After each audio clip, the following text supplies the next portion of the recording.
டேய், இன்னும் எவ்வளோ நேரம் தான்டா இப்படி சைலண்டாவே நின்னு இருப்ப? மச்சான், இப்பயாச்சும் ஃபீல் பண்றியா? நான் எதுக்கு ஃபீல் பண்ணணும்?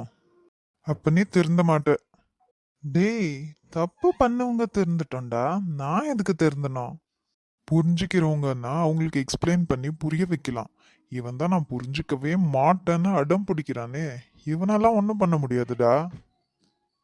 மச்சான், கல்யாணத்துக்கு டேட் ஃபிக்ஸ் பண்ணிட்டாங்களா? அதை பத்தி எல்லாம் எனக்கு தெரியாதுடா.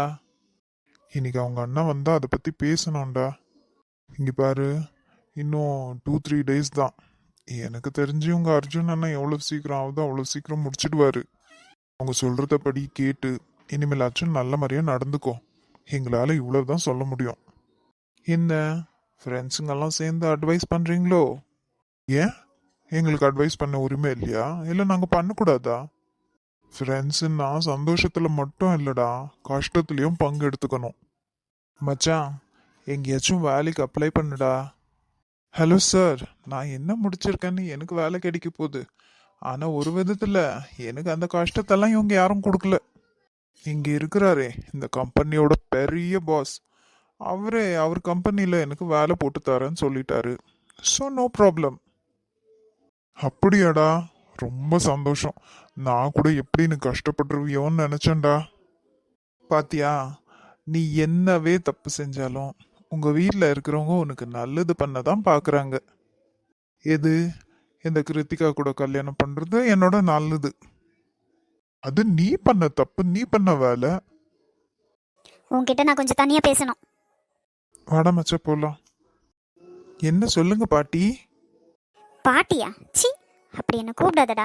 உன்ன மாதிரி மோசமான ஒரு பையனுக்கு நான் பாட்டியா இருக்கிறேன்னு நினைச்சாலே கேவலமா இருக்கு. பாட்டி, போதும், நிறுத்துடா. என்ன காரியம் பண்ணிட்டு நெஞ்ச நிமித்தி இப்படி தைரியமா நிக்கிற? உனக்கு கொஞ்சம் கூட உடம்பு கூசல? எங்களெல்லாம் பார்க்கறதுக்கு உனக்கு குற்ற உணர்வா இல்லை? எல்லா தப்பும் பண்ணிட்டு இப்படி கொஞ்சம் கூட மனசாட்சியே இல்லாம தைரியமா நடக்கிறியடா. ஆனா ஒண்ணுமே தப்பு பண்ணாத அந்த கிருத்திகா கூனி குறுகி எல்லாரும் முன்னாடியும் அசிங்கப்பட்டு நிக்கிறா, அழுதுன்னு இருக்கிறா. என்ன, அவ தப்பு பண்ணலையா? ஏன் பாட்டி, அவ தப்பே பண்ணலையா? மனசாட்சி தொட்டு சொல்லுங்க கொஞ்சம். தப்பு பண்ணாடா, ஆமா, இல்லைன்னு சொல்லல. ஆனா அவ திருத்திக்கனா தானே? திருந்தி அதுல இருந்து வெளியே வந்தா தானே? இது இத்தனைக்கும் காரணம் அவதான். அவ மட்டும்தான். அவ திருந்தி நல்லவள் ஆயிடுவா, நான் கெட்டவனா?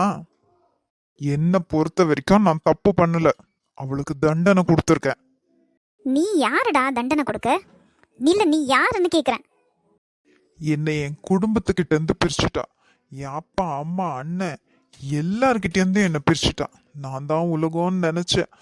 என் பாட்டி கிட்ட இருந்து என்ன பிரிச்சுட்டா. நான் லவ் பண்ண பொண்ணு கிட்ட இருந்து என்ன பிரிச்சுட்டா. இதுக்கெல்லாம் அவளுக்கு தண்டனை வேண்டாம்? டேய் முட்டாள், முட்டாள் மாதிரி பேசாத. இதெல்லாம் எப்ப நடந்துச்சு? நீ அவகிட்ட தப்பு பண்ணப்புறம் தானே? அதுக்கு முன்னாடி நீயே தானடா வீட்டை விட்டு போன? ஆமா, போனேன். நீங்க யாரும் என்ன நம்பல. நான் உண்மையானவன்னு யாருமே நம்பல. அதை நீ இங்க இருந்து நிரூபிச்சுக்கணும்டா. உன்னை யார் வீட்டை விட்டு போக சொன்னது? நாங்க யாராச்சும் சொன்னோமா? நீ உன் இஷ்டத்துக்கு பண்ணிட்டு பழியெல்லாம் எங்க மேல போடுறியா? எப்படியோ ஆனதெல்லாம் ஆயிடுச்சு. இனி உனக்கும் அவளுக்கும் இந்த வீட்டில் இடம் இல்லை. பாட்டி, என்னடா, என்ன அதட்டுற? உன்ன மாதிரி ஒருத்தன் இந்த இடத்துல தங்கவே கூடாது. கல்யாணம் ஆமே கல்யாணம், அது முடிஞ்ச உடனே 2 பேரும் இந்த வீட்டு வாசப்படியை கூட மெரிக்க கூடாது. அது சொல்றதுக்கு உங்களுக்கு எந்த உரிமையும் இல்லை பாட்டி. இருக்குடா, இது எல்லாம் எங்கப்பா எனக்கு கொடுத்த சொத்து. இது உன் தாத்தா சம்பாதிச்ச சொத்து இல்லை. அதால எனக்கு யாருக்கு கொடுக்கணும் யாருக்கு கொடுக்க கூடாதுன்ற ரைட்ஸ் எனக்கு இருக்கு. அப்ப அந்த கிரிஷ், அவனுக்கு எல்லாம் பண்ணிருக்கீங்களே. அவனுக்கு நான் என்னடா செஞ்சேன்? அவன் சுயமா வேலை செஞ்சான், சம்பாதிச்சான், ஓன கம்பெனி வச்சு நடத்தின்னு இருக்கான். இந்த வீட்டில் தங்கியிருக்கான், அவ்வளவுதான். நாங்கள் சொல்கிற பேச்சை கேட்டான், நாங்கள் பார்க்குற பொண்ணை கட்டிக்கிட்டான். எங்களுக்கு என்ன தேவையோ எல்லாம் பண்ணுறான். அதால அவன் இந்த வீட்டில் இருக்கான். இதெல்லாம் மோசம், கொஞ்சம் கூட நியாயமே கிடையாது. நியாயம் அநியாயத்தை பற்றி நீ பேசுறியா? இனி உனக்கு இங்கே தங்குறதுக்கு இடம் இல்லை. நீயும் உன் வருங்கால மனைவியும் எங்கேயாச்சும் வீடை பார்த்து தங்கிக்கங்க, புரிஞ்சுச்சா? ஓஹோ, இதெல்லாம் இவங்க பிளான் பண்ணி தான் பண்றாங்களா?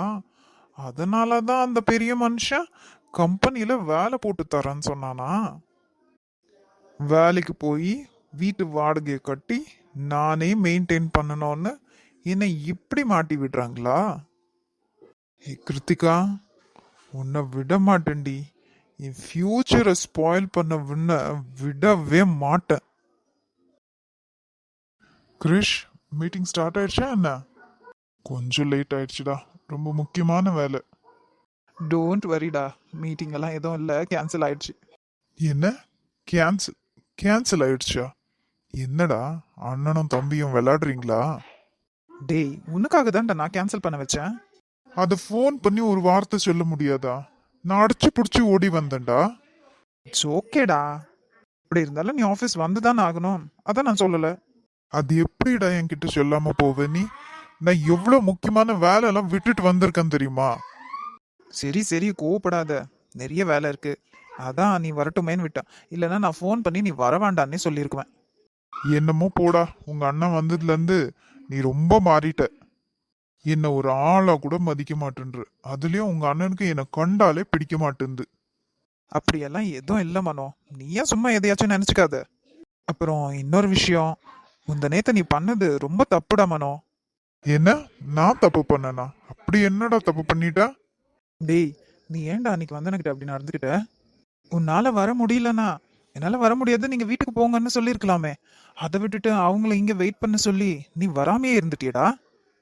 ஓஹோ, அதுக்குள்ளே மேடம் உங்ககிட்ட கம்ப்ளைண்ட் பண்ணிட்டாங்களோ? என்கிட்டலாம் ஒன்றும் கம்ப்ளைண்ட் பண்ணல, எனக்கு ஃபோன் பண்ண வந்தாங்க, அந்த ஃபோனை எங்க அண்ணா ரிசீவ் பண்ணிட்டாரு, பிரச்சனை ஆரம்பம். இல்ல, எனக்கு ஒரு விஷயம் புரியல. அவங்களும் இந்த கம்பெனில எல்லா ஸ்டாஃப் மாதிரியும் ஒரு ஸ்டாஃப் தானே, அவங்களுக்கு மட்டும் எதுக்கு ஸ்பெஷல் ட்ரீட்மெண்ட்?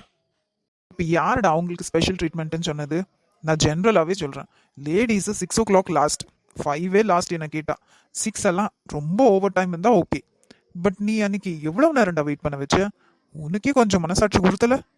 இதுல என்ன மச்சான் இருக்கு?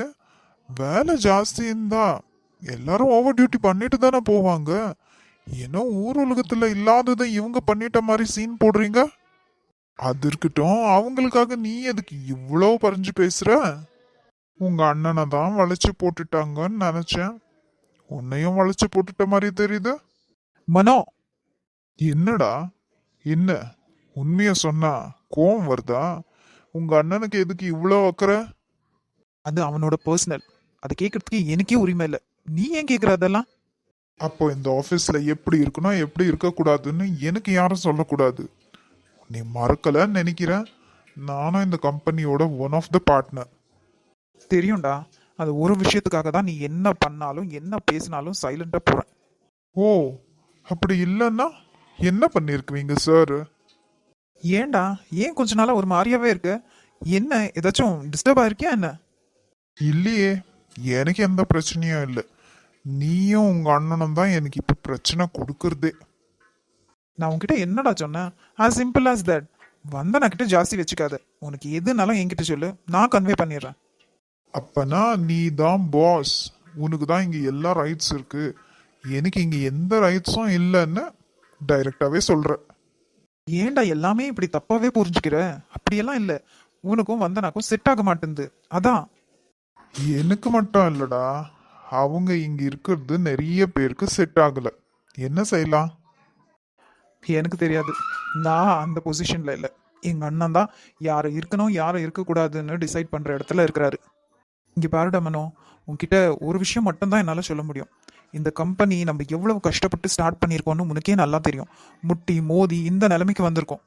இது இப்படியே எப்படி முன்னேற்றணுன்ற வழியில தான் நம்ம போகணுமே தவிர, இப்படி சில்லியான விஷயத்துக்கெல்லாம் சண்டை போட்டு நம்மளுக்குள்ள மிஸ் அண்டர்ஸ்டாண்டிங் வந்தா எப்படிடா நம்மளால இந்த கம்பெனியை ஒழுங்கா நடத்த முடியும்? அதே கேள்விதான் எனக்கும். உங்க அண்ணன் வர வரைக்கும் நீ இப்படி இருக்கலையே. உங்க அண்ணன் வந்த உடனே பார்ட்னர்ஷிப்ல இருந்து என்ன கட்டி விடலான்னு பிளான் பண்ணியிருக்கே என்ன? அவர் வேற பெரிய மில்லினியர், அவர்கிட்ட இல்லாத பணமா? அப்படியெல்லாம் எதுவும் இல்லை மனோ. என்னமோ சொல்ற. இங்க பாரு, உங்க அண்ணன் போற வழி சரியில்லை. She is a widow. உங்க அண்ணன் நல்லா இருக்காரு, அவருக்கு வேற பொண்ணா கிடைக்கல.